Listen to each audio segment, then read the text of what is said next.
D-Mace, Vingan, and Donick, 1025. The Game, Willie Donick, Derek Mason, Adam Vingan, and Connor Newt here with you. We'll be listening at the top of the hour because it's Friday. It's the off season. So as we always like to do, it's going to be Ask D-Mace at 5 o'clock. So if you've got questions for Derek, start thinking of them now. You can call or text us at 615-737-1025. But yesterday, we had Elliot Friedman of Sportsnet on the program. And right before we came on the air yesterday, Elliot released a bombshell report, I guess you could say, that Detroit Red Wings captain Dylan Larkin has requested a trade from the only organization he has ever known in his NHL career. And as soon as I mentioned that on the air, we received multiple text messages. Should the Predators go after Dylan Larkin? Dylan Larkin? Dylan Larkin? So I thought that would be a good conversation to have. I wanted to wait until Willie was back to have it so we could have the full house here to discuss it. So Dylan Larkin, as many of you know, I'm going to read directly from Emily Kaplan's story on ESPN.com. Quote, Larkin is in the middle of a long-term contract that pays him $8.7 million annually and runs through the 2030-30-31 season.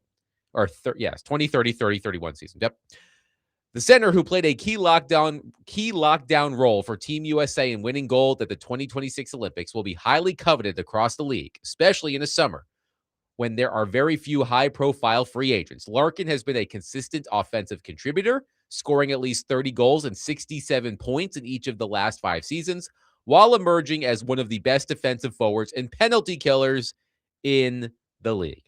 So now that the Nashville Predators have a new president of hockey operations and GM, Chris MacFarland, it was also announced today that Nashville has hired former LA GM and Hockey Hall of Famer Rob Blake to be the executive vice president of hockey operations. So a new front office.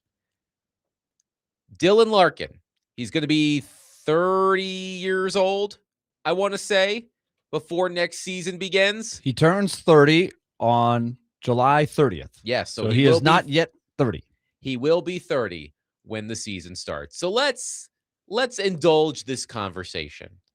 Is now the time for Chris MacFarland at the helm of the Nashville Predators to make a splash to start off his Predators career by going after Dylan Larkin? I will quickly answer my own question, and then I will hand it over to Willie. My answer to this question is no. I don't think the Predators should go after Dylan Larkin. I just don't see a fit from what Larkin reportedly wants and where I think the Predators could be going this offseason. Larkin, to me, as someone who I believe has only made the playoffs once in his NHL career, he just tasted what winning was like at the Olympics. It feels like Larkin, who has a no trade clause, would want to go somewhere where he knows that competing for the Stanley Cup right now is at the top of the priority list. So we can get into it a little bit more, but my gut tells me, Willie, no, I don't think this is the time for the Predators to pursue someone such as Dylan Larkin. Now that the Predators have a GM, it's a little clearer on how to answer a question like this. And I will only go by what Chris MacFarland said in the press conference. We're so much at the beginning of his tenure here. He said more than once, we're probably not going to target a player in a certain age category. Now, Dylan Larkin is probably right on the edge of that, I would say. I think a guy that's been as durable and as consistent as he's been, to me, he is a heck of a player. I wouldn't say he's a superstar, but he's a star. He's a star player. He is a consistent. He has had 5 consecutive 30-goal seasons, and he is a center. A center. You don't find those guys. So we have had this conversation before. It is rare that somebody like this says, I want out. it's rare that somebody like this becomes available at a price tag that is set for a long time. And in this salary cap, with the cap as high as it is, $8.7 million for a center that does what he does, that is not a bad contract at all. That is juicy. Now, what do you think it would take to acquire a guy like that? What would the Predators have to give up? Well, this is, I think, why Chris MacFarland is in a good position, because they have everything in-house to be able to make them an offer that would have them go, if Dylan Larkin says, yeah, I'd go to Nashville. Now, that's a very important question. Like you said, Adam, he's controlling the shots. He's got a no trade.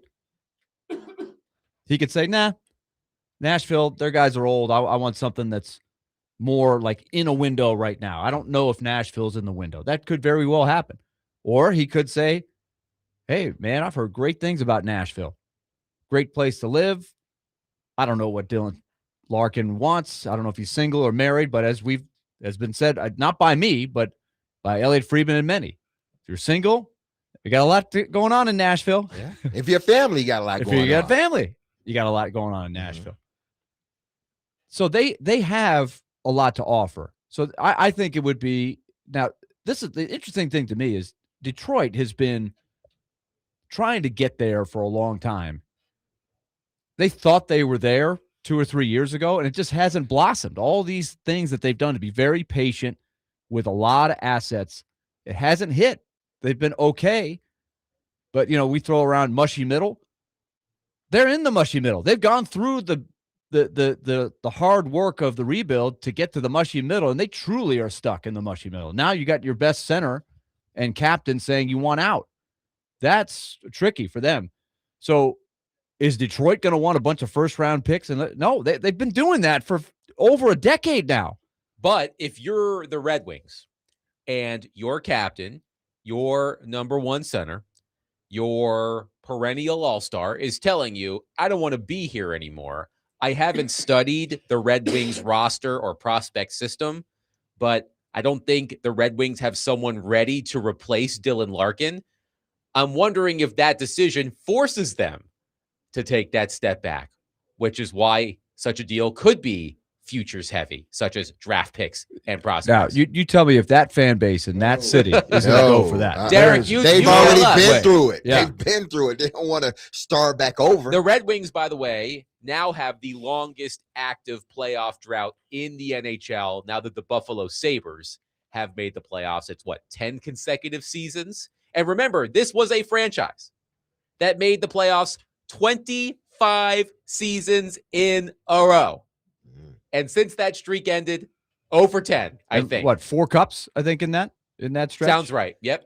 Late 90s. 2 in a row, right before the Predators entered the league. Right before the salary cap. Yep. And then they beat the Penguins in one of the back-to-back final series. They beat the Predators in the first round that year, 08, and then won the whole thing. So that, that fan base is starved. They don't want to hear. And look, they've got one of their all-time legend idols that's been running it, Steve Yzerman, or as Bill Clinton once called him after they won the cup and they went to the White House, Steve Yzerman. That's a fancy way to say it. Like their captain, Steve Yzerman. It's like Adam Vignon. Yes. Hey, Bill. Stick. But that intrigues me. To me, there's going to be some conversation going on. Hey, wait a minute, Dylan. I think there's going to be try to talk him out of it mode for a while before they actually put him out there on the market. But this leads us to something that Elliot's been talking about, Adam, that you brought up during the break. This maybe some players are trying to use some leverage and say, you know what, I'm a star player, and yeah, I want out. I'm gonna try to force the issue here. It feels James like Harden style. There's been plenty of NBA players that have done it over the years, and players in other sports. Elliot made the point on his podcast that it feels like, and this is me paraphrasing Elliot, it feels like the player empowerment era in the NHL has started. I remember we threw that term around a lot in the NBA not too long ago. But starting with Matthew Tkachuk leaving Calgary for Florida, he said, I'm not re-signing in Calgary. here's where I want to go. I'm not going somewhere where I won't sign an extension. And that sort of got the ball rolling. The other interesting thing too is think about all of these players who helped Team USA win gold. Matthew Tkachuk was part of that team. Quinn Hughes was part of that team, and he had a similar situation. Maybe Dylan Larkin, also a member of Team USA, got the itch there as well. But it does feel like the NHL is starting to experience that. Back to Larkin, I saw this from Jack Hahn, who is a coach and consultant for NHL and other hockey teams. And he said, quote, Larkin in a nutshell, 1C on an average team, 2C on a great one. And I would agree with that. If he were here, I would assume he would overtake Ryan O'Reilly as the team's number one center. I think you can call the Predators at the moment an average team. But Willie, you said Dylan Larkin and Ryan O'Reilly as your top 6 centers? It's an interesting idea. I think you'd have 2 great number 2 centers is what I think is what you would have. And what if O'Reilly is a part of the package? What if they want O'Reilly? See, but the problem that Detroit would have in that, because I can see where you're going, Derek, is like if you're Steve Yzerman, you're saying, I've done all this work to put this team together. I don't want to go backwards. I want somebody that's going to replace Dylan Larkin. But if Dylan Larkin is using his leverage and he says, I'm going to tell you what teams I'm going to go to, then they're not. Detroit is not in a good bargaining position, and that has happened to some teams before. And you have to sort of be careful and get what you can get. I'm sure they would ask for Ryan O'Reilly, and you know what? Just from the top, from an asset standpoint, a guy that's 5 years younger, 5.5 years younger, whatever it is, you swap those 2 guys out. You've got a younger asset that's worth talking about. I would be surprised, but here's where I'm going with it. And Adam, let me make the argument on the other side of what you're saying, because it's easy to say, they're not there. Let's go younger. But this goes back to when you have the assets to strike for a guy. If Dylan Larkin puts Nashville on a short list, and you only have to compete with, say, 5 or 6 other teams that he says, I'm willing to go here, and you're trading me one of these teams I want out of here, then Detroit's in kind of a pickle, and you are in a good bargaining position. So if you're looking for really good assets that don't come along very often, then I would look at it. I would go for it. Why not? I mean, look, Dylan Larkin, as we mentioned earlier in the conversation, here are his past 5 seasons with the Red Wings in points: 69, 79, 69, 70, 67. Here are his goal totals in each of the past 5 seasons: 31, 32, 33, 30, 34. And I heard Elliot make this point, and I agree. The fact that the Red Wings haven't made the playoffs for most of Dylan Larkin's time in Detroit, he's got to wear some of that too. Like he is not devoid of blame for the fact that the Red Wings haven't made the playoffs in 10 years. And you could argue, hey. Do you think that's fair though? Like when you watch him play, do you think they're not making it because of him?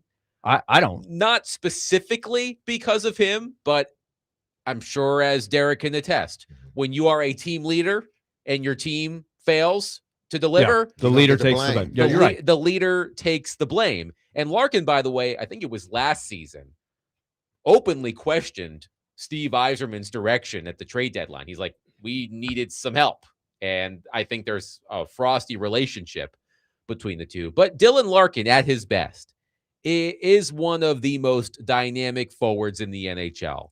Incredibly swift skater, really good at getting to the high-scoring areas. So I can see the appeal. And we'll continue this conversation coming up next. 615-737-1025. Dylan Larkin reportedly has requested a trade from Detroit. Should the Predators, under new management, take a run at Dylan Larkin?